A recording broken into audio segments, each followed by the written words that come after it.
All right, so here we have the beginnings of an implementation of a movie DAO, data access object. That's implemented as a singleton. Right? It's a very common design pattern for DAOs. And in general, anything that is meant to have a single instance across the entire application. And we're using it to find all movies. Right now, find all movies is really just printing out to the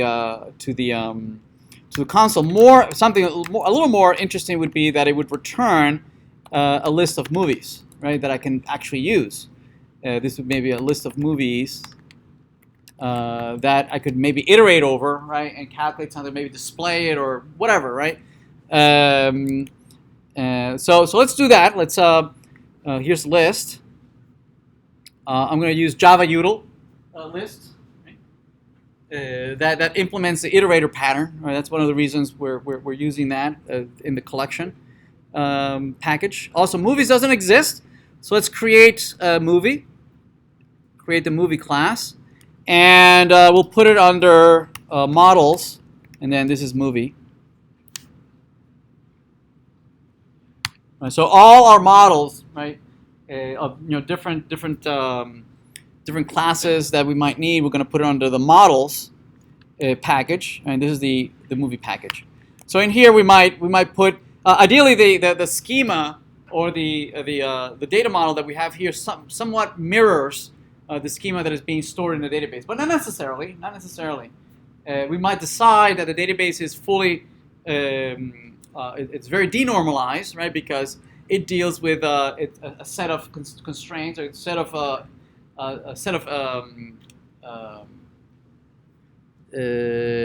concerns, right, of risk of redundancy, risk of inconsistency, right? Things that are not necessarily as much of a concern here in the object world, right?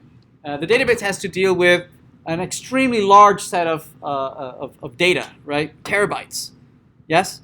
Whereas in RAM, right, this is using transient object instances, right, that are very ephemeral. They come and go. They're being destroyed and created constantly. Yes, they come and go from RAM. It's only dealing with a very small subset of the entire data set that is stored in the database. So the concerns here are completely different from the concerns for long-term storage.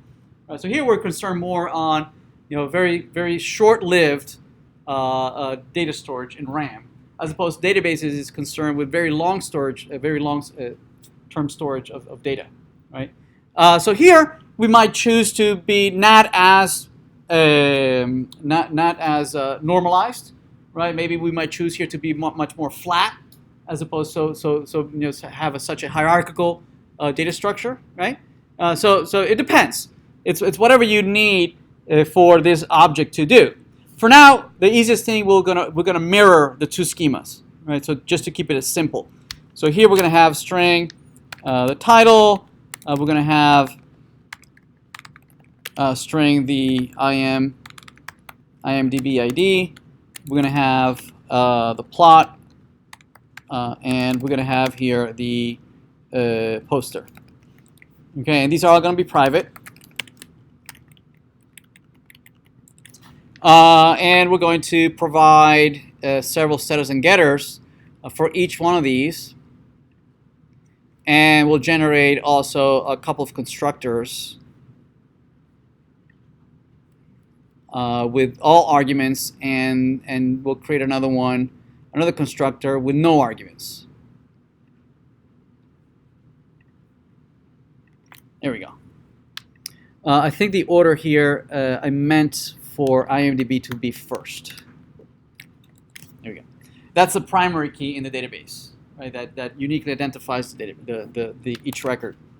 All right, so we have a data model, right, in Java. This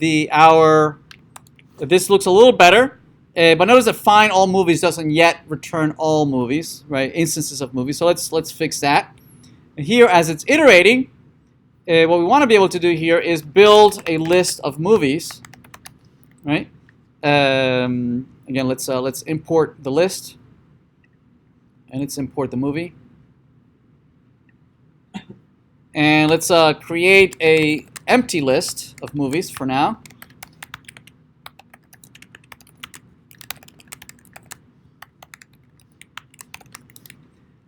And return that list of movies, empty list here. Right now we have just movies. It's empty. We haven't actually filled it in with anything. It's just an empty list. But at least the compiler should be happy. It's not. Why are you not happy? Oh, right list. So let's import that. There we go. Let's see. The application is happy now. Okay, at least the data types match. All right. So as I'm iterating over this, right, instead of actually printing this out, let's instantiate each movie and providing the IMDb. Let's just use this IMDb. Provide the title, provide the plot, and provide the poster. There we go, right? And then add it to movies. And that will return for this over here. Okay. One more thing that we might want to add to the movie is how it's represented as a string. Okay. We might what we could do is that when we ask to print the movie, what it'll do is that it'll print the pointer address space where it lives in RAM. Something that might be a little more convenient is to print the title. Maybe concatenated with the IMDb.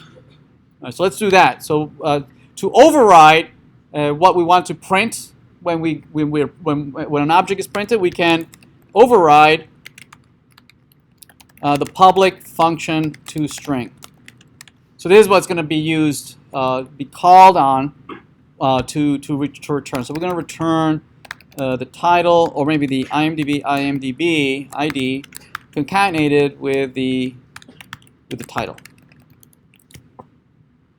All right. Okay. So now the application, we can get a hold of the movies, and then we can ask system.out.println movies, right? And then we can rerun this, and hopefully this won't blow up.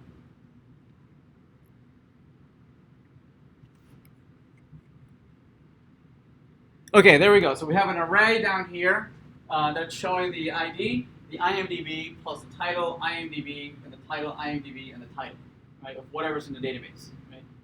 I guess I didn't do a good job of printing that, of inserting those. Well, let's fix it. Let's update a couple of these. All right. Let's insert a couple of movies. Let's do that. Let's do that next.